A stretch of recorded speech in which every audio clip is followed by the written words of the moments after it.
Okay. Episode 6. I can't believe we're 6 in. It's It so feels good. really good. So good. We showed up 6 times. We did. I like Kudos that. to us. So Seriously. episode 6. Let it be easy. Permission to stop overcomplicating everything. Permission granted. I like that. Permission granted. Don't complicate things. Wow. Welcome to Curated Crafted. We're your hosts, Dominique and Kinsey. yeah. 2 women building brands, businesses, and lives with soul. Here we pour out the real stories behind luxury brands, unforgettable events, and the mindset it takes to build something that lasts. No fluff, no filters, just the craft, the courage, and the conversations that matter.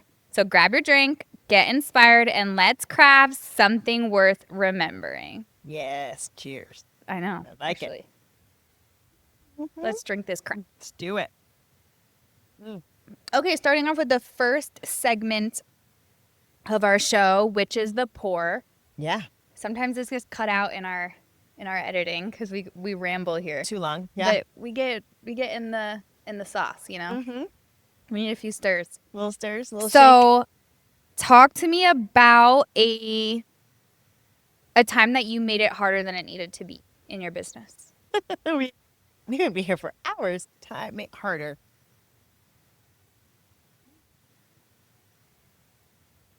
I think sometimes when it comes to logistics, right? Or I think it's easy to overcomplicate things. And I think that's what this whole Yeah, segment is about. And I think that was my note.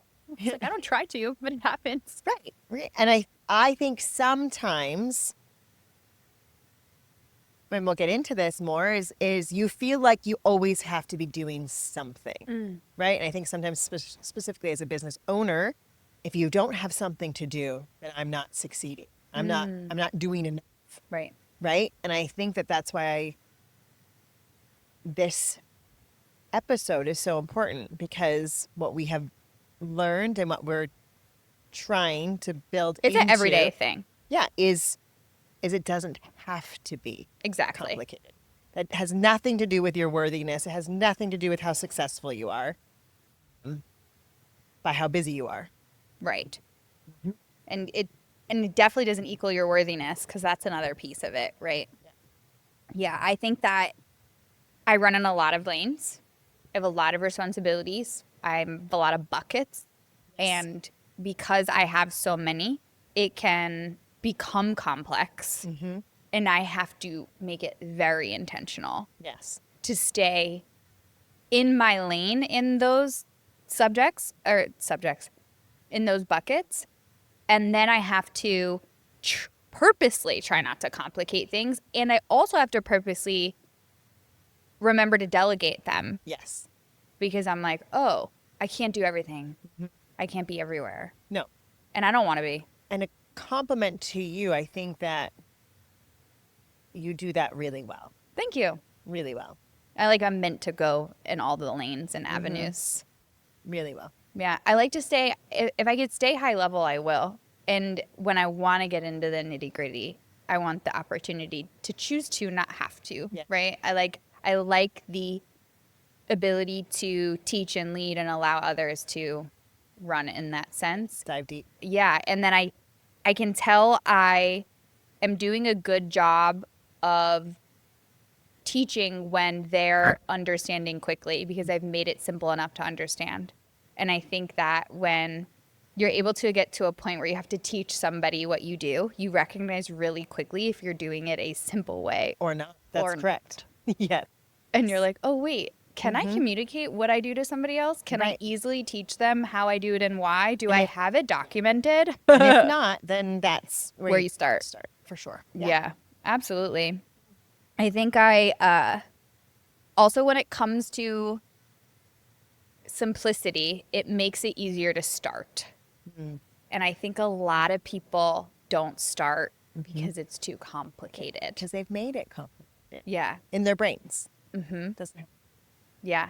And Great point. That's sit on that one for a minute. Yeah. Like, how many times have you been like, oh, I don't even want to start that? And then when you're the owner of a company, you feel that way more often than not. There's so many pieces of your business you end up hate having to handle, but you have to. Yes. Especially when you're in charge.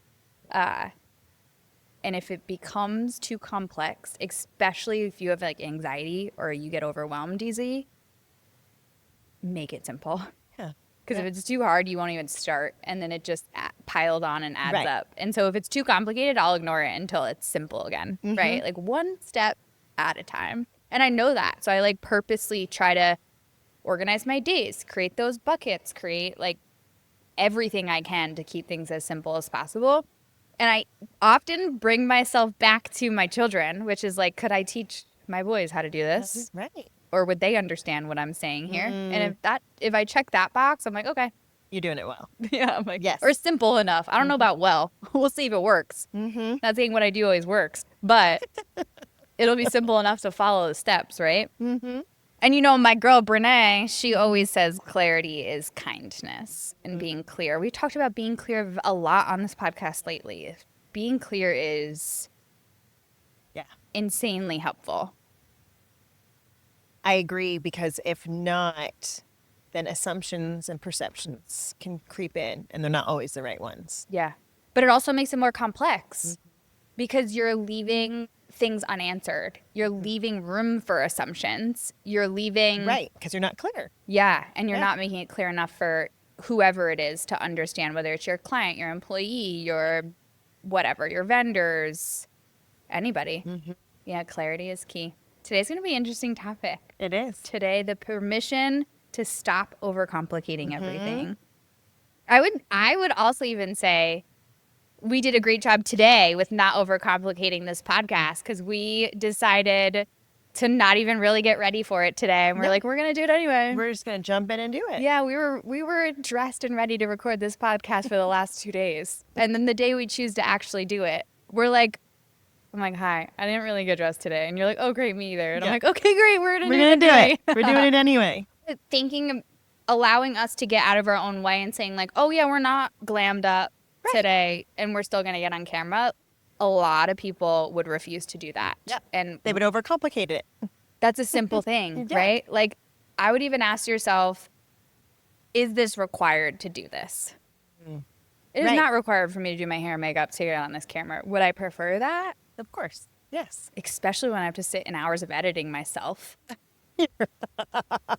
Okay, you don't have to do that piece. I don't. Thank goodness. Okay, because you know the text I would get from you. Dom, I don't like why I said that. You should see my face in this. And I have to do that to myself. The facial expressions are... Are you kidding me? Do you see my face? It's beautiful. I love it. Do you see all the fucking facial expressions that I make, and I have to watch myself over and over? The other day I was editing this caveat, and Ryan was like, I finished, and I was like, oh, I'm gonna upload it, I'm done, I'm gonna create the clips afterwards. He was like, oh, okay, do you want to watch the whole thing? I said, no, I just edited it for hours. I know it verbatim. I don't want to watch it all over again. I watch it as I edited it. Like, no, he's like, well, I want to watch it. I said, great, you can go watch it. Yeah, not with me. Here's the link. Yeah, I was like, hey, it's released. It's gonna be released. I literally looked at him and I said, I was there. I know what was said. I don't need to rewatch. And I've watched it over. I said the things that were on there. And he's like, that's a great point. I was like, yeah, no, I don't want to do it again. Don't make me do it again. It's so difficult watching yourself. Oh. Yeah. But I'm like showing up on social media, doing it and not thinking about what you need to have in order to do that. And I think giving yourself permission to show up as is. There doesn't, like you said, it doesn't require you to have to be a certain way or say a certain thing or showing up. But that's a way of complicating things. It's not necessarily in processes or systems. It's really in our brain. Mentally. How are you mentally complicating this? Yes. Whatever is in front of you. Okay. The main goodness. Okay, I would say part 1, we're going to go over the effort and worthiness. Yeah. You talked on a little bit earlier on getting stuck between the output being equal to your worthiness in this industry. Like if it looks harder than it looks, it makes a little bit more legitimate. And I think that's a trap. So what do you think? And how do you think we confuse that? Yeah. Well, I think it's culturally that is something that we have done over and over again. Like the more you struggle, the more you're deserving of the success or the accolades or, and that's just, I feel there is a shift being made, which thank goodness that you don't have to struggle to be successful and whatever that looks for you. Right. And I think that learning that to be able to do things with ease doesn't diminish my value. It doesn't diminish what I bring to, my clients, the people that I'm working with, and actually amplifies. If I can make things easy, it amplifies the way I can deliver it and how I can show up for that. Right. Yeah. And so I think that we confuse chaos with accomplishment. Yeah. Yeah, and also I would say you can charge more when you make it easier. For sure. I think from a client perspective, absolutely. I want somebody who's showing up for me who's not, always seems to be scattered and like, I think you're absolutely correct. Yeah, and I think when I feel like I'm doing the most, I sit and ask myself, when you're doing the most, it always feels like, am I doing enough? But I think the right question is, am I doing the right things? Yes. You don't need to be running in circles. You need to be focusing on the right things that are actually getting you the results that you want. And if you feel like you're spiraling and running in circles and feeling like it's not enough and you're not worthy enough, it's not because you're not trying hard. Right. It's because probably you're not focusing on the right things. And in business, you're going to eat shit here and there. It's going to happen it's going to come naturally. Like, don't live there. No.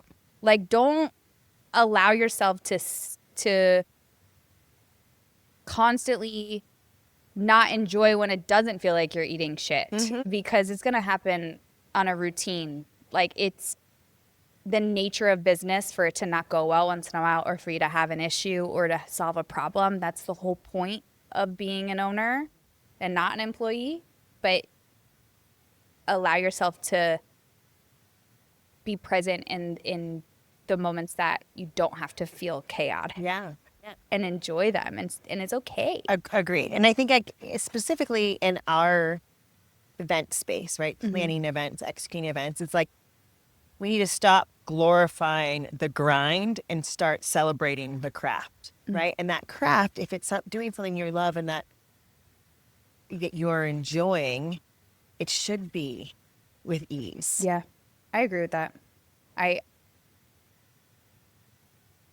You want it to feel easy. I mean, and that's when it's the beauty that you're doing the right thing. Do people think that the chaos is attractive?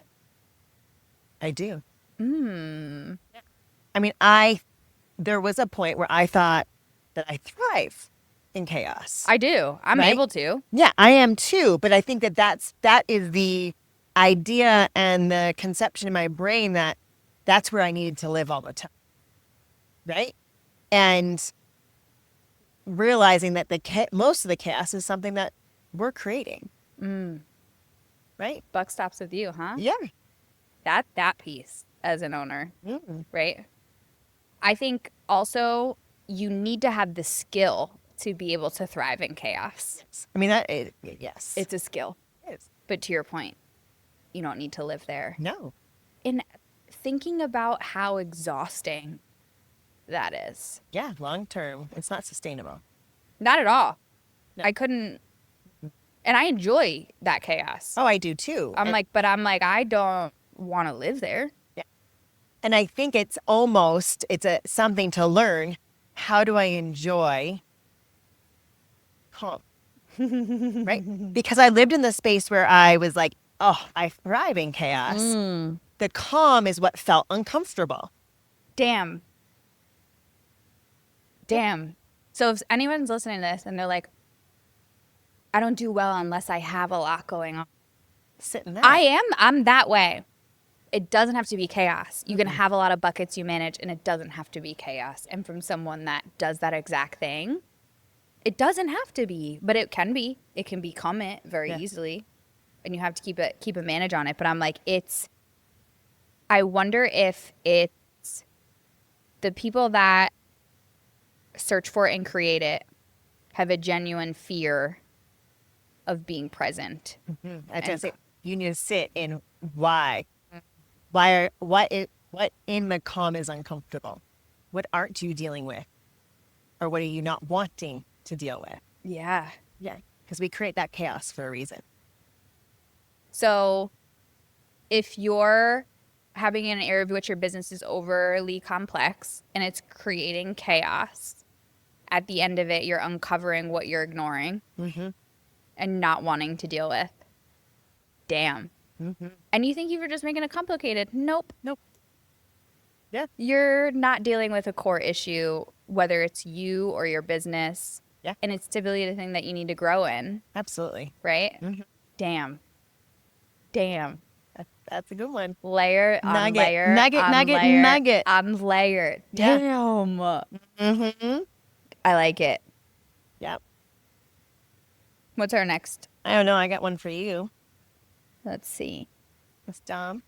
All right. Personal examples of overcomplicating. I want to know an example of something in your business you used to make harder than it needed to be.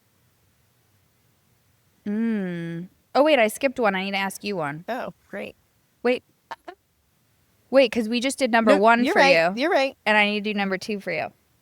I was like, wait, why are you not reading what I'm reading? Oh, What yeah, the fuck's happening? I was just jumping. Dang. I was like, I think I. Wait, And maybe I Kins, talked you too wrote much. these. No, I'm kidding.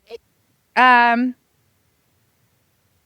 I like this one because we're talking about not overcomplicating things, keeping it simple, but how does that reflect on the client experience? If you were to explain an example of what it looks like when you simplify things from a client perspective, what does that look like?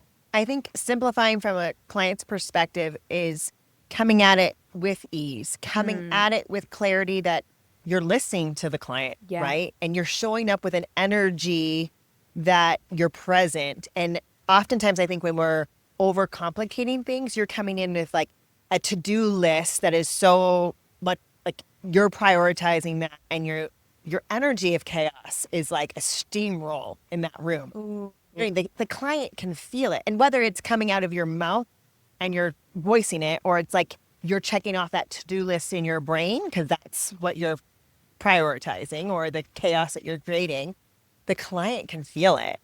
Yeah. And so if you're that energy. So if you're going in with a sense of ease, they're going to feel it. And then they then have that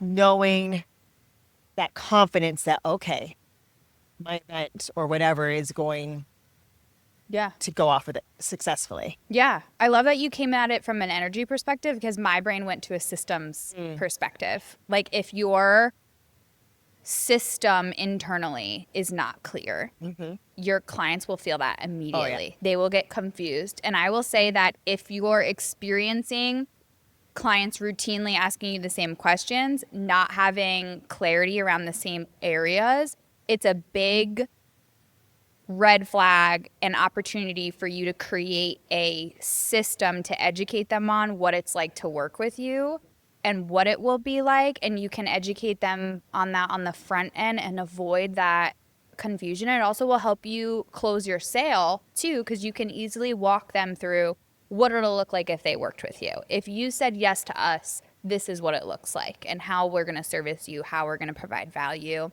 and set those proper expectations in the beginning.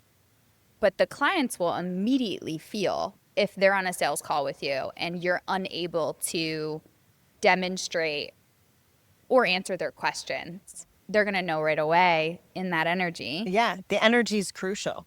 Absolutely crucial. I think it's like that's the temperature of what the client is going to leave and remember, right? Wow. Is they're going to know the energy they felt from you. They're not going to remember half the things, 10% of what you said. Yeah. So really like you have to know and all the details and all that to make sure but the client is going to feel that energy, and that's what they're going to remember. And I think that's And they what's also don't know important. what you know. Like, just Right, because you're the you tell guru, them yeah. one time doesn't mean they're going to remember a thing you said. You have to reiterate yourself. You have to be clear that the same things are being communicated from everybody on your team, from every touch point, that they're not getting fed misinformation from this person and that person and whatever the case may be, that you're clear internally so that externally you're communicating the same things. Yeah. And then the client doesn't feel that weird energy of, you don't even know what you're doing. Right. Well, and I think it's important for us to be able to get the information from the client that we need. Correct. To make sure the event is successful. But at the end of the day, if we know the client's overall vision and what they're wanting, that's our expertise to bring that to the table. We have to get the info from them to make sure that we can execute. But regardless, how we go about it on our end, the client, they don't need to know that piece of it. They need to know that we're going to show up and get it done. And when? Yeah. And at what point? Like, when are you going to call me once I book you? Yeah. How often? And how do I get in touch with you? Who do I call if I need help? Like, all of those normal questions need to be answered for them to feel like it's easy. Right. And you're not putting roadblocks in the way for them to get the information you need. And that's not just for clients. It's for employees. It's for you. It's for your team members. It's for the vendors that work with you. Like, all of it needs to be simple. Simple.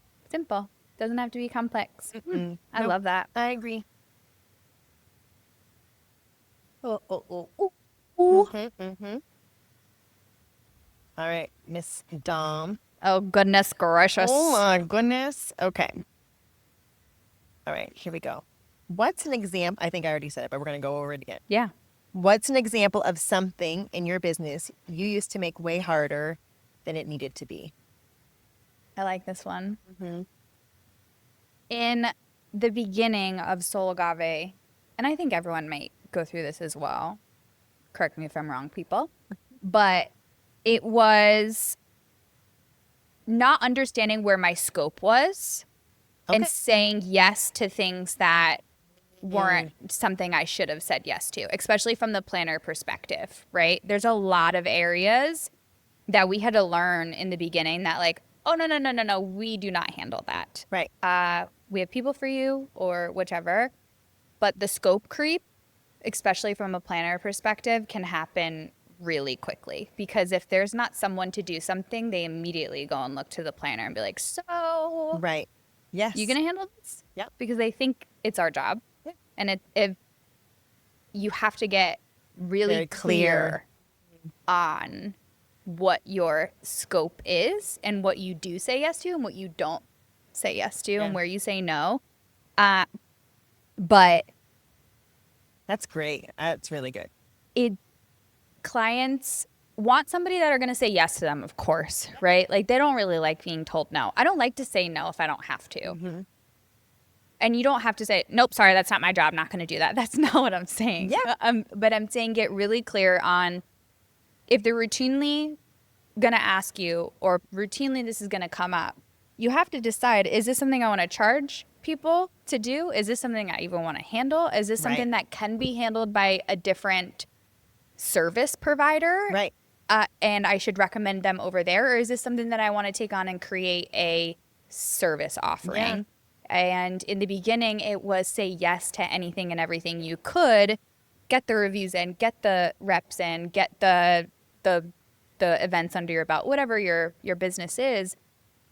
But you realize really quick that there's going to be a lot of things that you probably shouldn't have said yes to. And knowing how to communicate that in the beginning of your sales process, and that's good, and put it in your contracts and put it in your proposals and say, there's a piece of my contract that says I don't do any other vendor's job.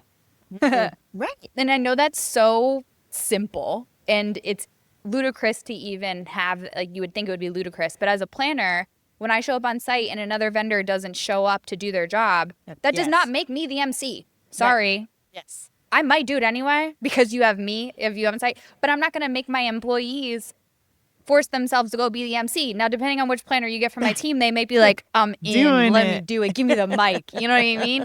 And I may add a choreographed routine in there too. And if you throw on the right jam, we'll be on the Watch dance out. floor as well. But no, we're there to coordinate and plan your wedding, and we're not there to DJ. We're not there to MC. We're there to help fix that problem. That doesn't mean that we're required to handle it. And so, and the way I explain that in my sales calls could look like, in our contract, I get this question all the time. It says I won't execute on any other vendor's responsibility. What that looks like is, hey, my DJ might need a hand unloading his equipment, but I'm not setting it up for you.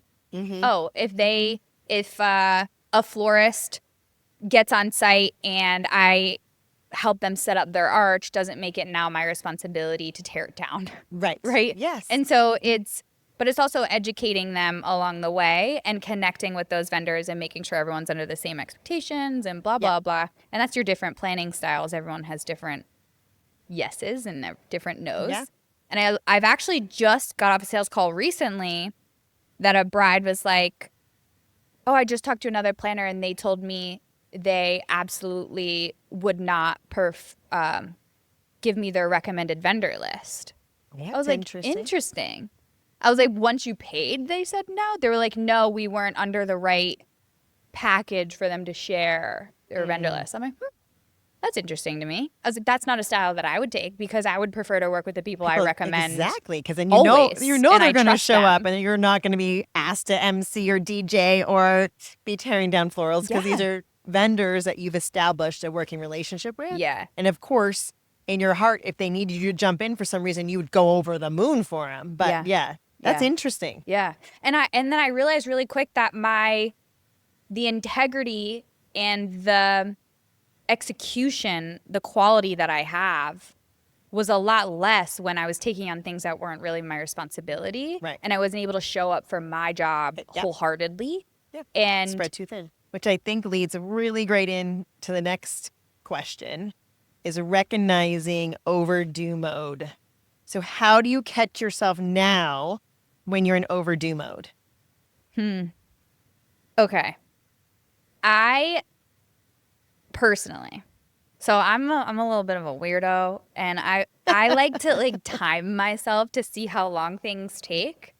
And how fast I can do things, especially from an efficiency standpoint and from a cost standpoint. Like if I'm planning a destination wedding versus a local wedding, the amount of hours of research it takes to do destination versus local, massively different. Right. I can plan a wedding in our backyard here in 13 seconds. Yeah. If I'm going to a new country, I don't speak the language. Totally. Yes. It might take me a little bit longer, right? Yeah. I would say how fast I can get things done and how long it's going to take me to do something will tell me if I'm in overdue mode or not. Because if I'm not able to do the normal tasks that I do at the same rate I'm used to, then I realize that I'm stretched, overwhelmed, doing too much, whatever it may be. Yeah, I need to take things off of my plate. Need to say no. Yeah, exactly. And I think it's a red flag for me when I'm not doing the right task at the right time. I've learned myself over time. I don't know if I've mentioned this on another episode or not, but I know I can do more logistical things in the morning and I do a lot more creative things in the evening, in the afternoon. So good to know that. It took me a long time to figure that out. But I could feel it in the sense of I sat at my computer at 7 p.m. and I opened a spreadsheet and I was like, if I have to look at another formula, I'm going to vomit. Right. But when I wake up in the morning and I open that spreadsheet, I'm like, let's go. Yes. I'm in the sheets queen. Yeah. You know what I mean? Catch me in the sheets. Yeah. But that's a morning task for me. But I just learned that over time because I'm like, why is it taking me? Twice 4 times as long in the I'm evening. putting my timer on and it's taking me double the amount of time it would at. It's the awareness. It is. And but it's paying attention. Correct. You have to pay attention to that and figure out what works for you or not. Because what overdue looks for me looks totally different for you and everyone else. And so for me, it's catching myself doing the wrong tasks at the wrong time. And if I'm doing them at the right time, they fly by. Mm-hmm. I also take a step back and you link that to my menstrual cycle. And I really try to do the right type of projects at the right type of time of the month. Mm-hmm. That's we talked about this a little bit. That's a Yeah. whole other level unlocked, but I can tell right away, right then and there, how to schedule my time. That's awesome. Yeah. Yeah.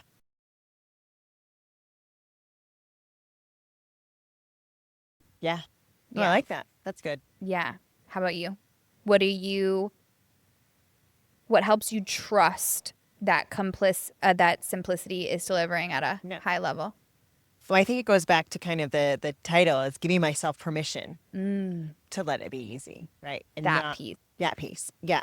And I think also learning as you build in like rest and recovery, taking priority of that. Like data shows that founders and entrepreneurs who prioritize that rest and recovery build longer sustainable businesses, right? So That's what we all want. it's always what we want. So it's like, it's just knowing that, having confidence in that, and knowing Trusting that. trusting that. And then to what you just said, that you have the people in place that are going to uphold the standards that you have created, the expectations, that the roles and responsibilities, and take ownership. I think for me, that's what's important, is making sure the people that you have in place take ownership, want to take ownership, because there's a difference. There's a difference in energy.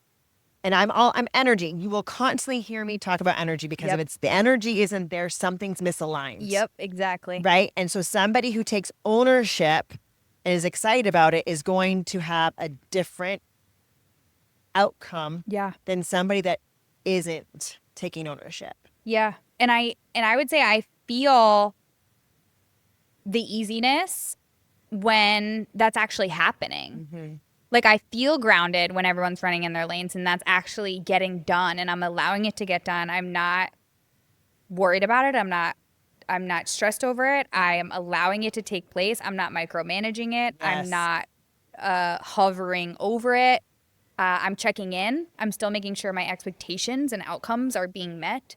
But the proof is goals still being met, you not having to do everything, and allowing your people to come to you when they need help.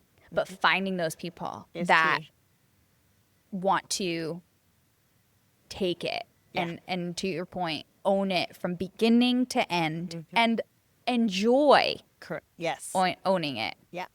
And then come to you and say, you know what, I do own this and I'm going to make it 10 times better. Absolutely. And they're going to create a new process for that works better for them. Yeah. And then you have to trust them that that process that they've made for them is actually going to get them more results, and let them try. Yeah, absolutely. And that creates peace for me. That also creates momentum. Absolutely. I feel like we need to do a whole episode on momentum. Yeah. And it also creates a culture that people get to show up and enjoy what they do and get rewarded and see results for what they're putting in. Yeah. And then you get to keep them longer because they're engaged. Yep. It's just wholeheartedly. It's the way. Full circle. Full circle. Is the best way. So what is one specific thing this week that you're going to do even though it feels uncomfortable? I think for me, having hard conversations is uncomfortable. But those are things that I need to be doing more often. I guess the more you do them, the easier they get, right? And I think sometimes it is, I put those things off and I make them overcomplicated. So for me, that would be something that I know I need to work on, is having those uncomfortable conversations. Yeah. Yeah. Most recently, like right on the nail for me right now is my inbox. I need to get caught up. Yeah. And I need to implement a policy of like how fast I'm going to respond on that piece, and or have somebody else respond for me. Yep. Or find some kind of AI that can get me started. Smart. I actually need to, or I would like to. I don't need to. I need to organize my inbox. There's like just, but in the sense of there's things that sometimes, right, like I gets forgotten because I have. There's two types of people in this world: an inbox that looks like yours, and an inbox that looks like mine. Right. So I need to somehow meet in the middle, and if anybody knows an AI tool that can clean up Kinsey's inbox, Lord. I'm sure there's one out there. Of course there is. Yeah, we need to get 4 for you. We need 4 AI assistants for Oh my Kinsey's gosh, inbox. my inbox. After 15 years of business, it's wild in there. It is There was wild. one time you're like, Dom, I'm running out of space. What do I do? And then I look at it and I'm like, I'm not touching this. I'm not even coming close to this. I'm staying far I'm away. staying far away. You have way too many unread messages for my brain. My inbox is not one unread message, and everything goes in a folder. If it's not in a folder, It doesn't exist. I can't. Yeah. Because I only keep what I need to do in like my active inbox. And so if it's in the inbox, it needs my attention. And so it gets put in a folder if it doesn't need my attention. All right. Okay, guys. I learned something new today. Yeah. This is great. When I first started in the position at Liquid Caterers, I spent probably a good 3 hours of brain space of figuring out how to organize the folders of my inbox for us, because it doesn't work the same on my planning side or any of my other inboxes. Like for wedding planning, I have a file per client, right? Easy. Yeah. Well, when you have 200 clients a month, it's not so easy to do that. Yeah, and so I had to think about a different convention system of organizing the 9,000 emails we get a day. And that's great. Yeah, I settled on, I have a file for every staff member that we have internally. And then I have basic buckets of responsibilities I'm responsible for. So they go in certain things. And then for inquiries and client stuff, I break them down on the months their events are in. Okay. So I have like folders that are the years and then subfolders for the months. Wow. And then I put whatever their event date is, that's the folder they go in. Wow. Yeah. So they will, like, let's say we get an email from a DMC and it's not for like a year out. Yes. It goes in that year under that month. Yeah. Under that day? No, just no. I'm not that insane. Okay, I was like, that's another level of insane. I need AI for that. Yeah. But I'm like, that's how and if I have something that's just like for the next year and I don't necessarily know the date, I just put it under the year, not necessarily the month. And then you can put it in when you know, if you know. Yeah, exactly. But it gets it out of my inbox if it's not something I need to pay attention to, because then I feel overwhelmed and overcomplicated by my inbox and I won't touch it. Yeah. I'll be like, oh no, this ain't for me. It's too messy. It's not easy. It's not easy. But that's something for me that'll hold me up real quick. If my inbox I can't start anything. I need to clear it. I need to understand what I need to do. I like it. Yeah. Like it. Well, that's it for episode 6. Woohoo! All right. That's it for our round of Curated and Crafted. The process is messy. The vision is worth it. Stay rooted, stay bold, and keep crafting a life that feels like yours. We'll catch you next time.